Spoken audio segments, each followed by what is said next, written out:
ನಮಸ್ಕಾರ ರೈತ ಬಾಂಧವರಿಗೆ. ಇವತ್ತು ನಮ್ಮ ತೋಟದಲ್ಲಿ ಸುವರ್ಣ ಗೆಡ್ಡೆ, ನಾವು ಈ ಕಡೆ ಎಲ್ಲ ತೇಟುವೆ ಗೆಣಸು ಅಂತ ಹೇಳ್ತೀವಿ ಈ ಕಡೆಗೆ, ನಮ್ಮ ಮೈಸೂರು ಭಾಗದಲ್ಲಿ. ಇದನ್ನು ನಮ್ಮ ಜಮೀನಲ್ಲಿ ಹಾಕೋಣ ಅಂಥೇಳಿ ನಮ್ಮ ತೋಟದಾಗ 1.5 ಎಕರೆ ಜಮೀನಿದೆ. ಇದಕ್ಕೆ ಫುಲ್ಲು ಒಂದು 750 ಗಿಡ ಅಡಿಕೆ ಗಿಡ ಹಾಕಿದ್ದೀವಿ. ಇದಕ್ಕೆ ಅದರಲ್ಲಿ ಅರ್ಧ ಮಾತ್ರನೇ ಶುಂಠಿ ಹಾಕಿದ್ದೀವಿ. ಈ ಸರಿ ನೋಡೋಣ ಅಂಥೇಳಿ. ಈ ಭಾಗ ಸ್ವಲ್ಪ ಬೋರ್ ಇಲ್ದೇ ನೀರು ಗಿಡಗಳು ಸ್ವಲ್ಪ ಹೋಗ್ಬಿಟ್ಟಿದ್ದು, ಹಾಗಾಗಿ ಸ್ವಲ್ಪ ಸಣ್ಣ ಸಣ್ಣ ಗಿಡಗಳಿದ್ದಾವೆ ಈ ಕಡೆ, ಆ ಕಡೆ ಹೋಗ್ತಾ ಮುಂದೆ ಹೋಗ್ತಾ. ಹಾಗಾಗಿ ಶುಂಠಿ ಹಾಕಿದ್ರೆ ಅಟ್ಲೀಸ್ಟ್ ಗೊಬ್ಬರ ಎಲ್ಲ ಬೀಳ್ತಾ ಇರುತ್ತಲ್ಲ, ಔಷಧಿ ಎಲ್ಲ, ಹಾಗಾಗಿ ಚೆನ್ನಾಗಿ ಬರುತ್ತೆ ಅಂಥೇಳಿ ಆ ಸೈಡ್ ಹಾಕಿದ್ದೀವಿ. ಅದ್ರ ಜೊತೆಗೆ ಈ ತೇಟುವೆ ಗೆಣಸು ಹಾಕೋಣ ಅಂಥೇಳಿ ಸ್ವಲ್ಪ ತಂದಿದ್ದೀವಿ, ಒಂದು 3 ಮೂಟೆ. ಈಗೆಲ್ಲ 60 kgಗೆ 5,000 ರೂಪಾಯಿ, 2,000 ರೂಪಾಯಿ, 3,000 ರೂಪಾಯಿ ಅಂತ ಹೇಳ್ತಾರೆ. ಅದು ತಂದು ನಾವು ಈ ಥರ ಉಲ್ಟಾ ಮಾಡಿ ಅದ್ಮೇಲೆ ಸೆತ್ತೆಲ್ಲ ಇಟ್ಟಿದ್ವಿ. ಆಲ್ರೆಡಿ ಮೊಳಕೆ ಬಂದ್ಬಿಟ್ಟಿದೆ. ಇದು ಮುಂಚೆ ನಾವು ಹಾಕಬೇಕಾಗಿತ್ತು, ಇವಾಗ ತೆಗೆದಾಕ್ತಿದ್ದೀವಿ. ಇದು ನೋಡಿ, ನೋಡ್ತಿರ್ಬೋದು.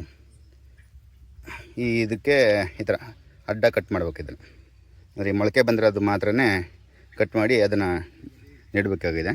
ಇನ್ನು ತೋರಿಸ್ತೀನಿ ಕಟ್ ಮಾಡಿರೋದನ್ನ.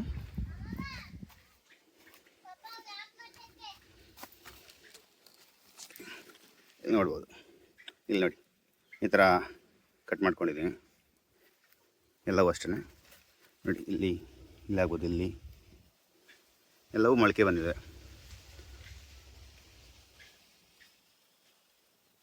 ಇದನ್ನ ಕಟ್ ಮಾಡಿ ಇವಾಗ ಈ ಬದಿಲಿ, ಅಂದರೆ ಬದು ಏನಿದೆ, ಇವಾಗ ಶುಂಠಿ ಹಾಕಿರೋ ಲೈನ್ಗಳಲ್ಲಿ ಸುತ್ತ ಹಾಕೋಣ ಅಂತೇಳಿ ಮಾಡ್ತಾಯಿದ್ದೀನಿ.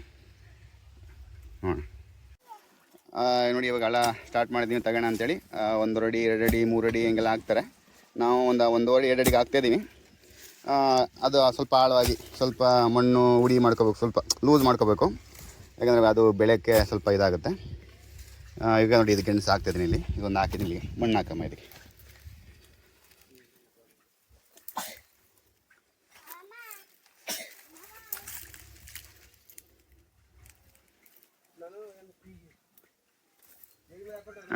ಸ್ವಲ್ಪ ಸುತ್ತ ಸ್ವಲ್ಪ ಮಣ್ಣು ಪ್ರೆಸ್ ಮಾಡೋದು, ಹಂಗೆಲ್ಲ ಮೊಳಕೆ ಹಂಗೆ ಕಾಣ್ತೇಳಿ ಸಾಕು. ಲೂಸಾಗಿರಲಿ, ತುಂಬ ಮುಕ್ಕಿ ಇದು ಮಾಡಿ, ಸ್ವಲ್ಪ ಸೈಡ್ ಮಾತ್ರ ಅಷ್ಟೇ. ಈ ಥರವಾಗಿ ಫುಲ್ಲು ಈಗ ಹಾಕೋಣ ಎಲ್ಲ ಕಡೆ. ನೋಡೋಣ ಇದು ಯಾವ ಥರ ಬರುತ್ತೆ, ಹೇಗೆ ಬರುತ್ತೆ ಅಂದರೆ ನಾನು ಮುಂದಿನ ವೀಡಿಯೋಗಳಲ್ಲಿ ಹಾಕ್ತೀನಿ. ಬೆಳವಣಿಗೆ ಹೆಂಗೆ ಬಂದಿದೆ, ಮೊಳಕೆ ಹೇಗೆ ಬಂದಿದೆ ಅಂತೇಳಿ ನೋಡ್ತಾಯಿರಿ. ನಿಮಗೆ ಎಲ್ಲ ಅಪ್ಡೇಟ್ಗಳನ್ನ ಕೊಡ್ತಾ ಇರ್ತೀನಿ.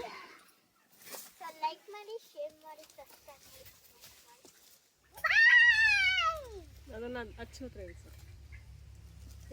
लास्ट